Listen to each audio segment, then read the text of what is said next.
Raise your hands if you had a client abscond without paying you your money. This is not a one-off situation. I've learned the hard way that the risk is common, and I've built these 3 techniques in my process to reduce the risk of non-payment. Stay tuned till the end because I have the easiest tip for the last. Number 1, PO. Getting a purchase order or a PO means that your customer has budgeted for this expense and intends to pay.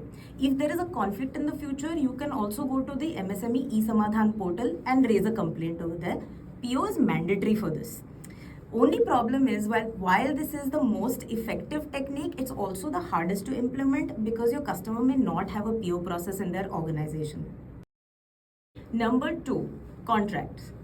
Now, contract makes it very clear to the customer in writing what is and isn't in scope. Commercials and milestones are very clear. How long you will wait for feedback is very clear.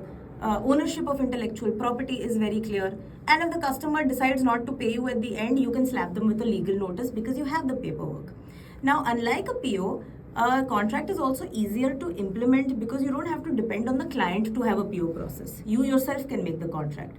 But its effectiveness is kind of not that great because A, not all customers want to go through the contracting paperwork process, and B, even if you did have a conflict at the end, you're not really going to slap them a legal notice because who's going to spend all that money? Number 3, advance. Ask for between 25 to 50% advance before the project starts.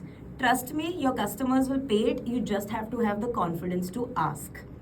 Now, this is the easiest to implement, but in terms of effectiveness, the risk is still there, only that it is halved because even if the customer absconds at the end of the project, you've only lost half of the money.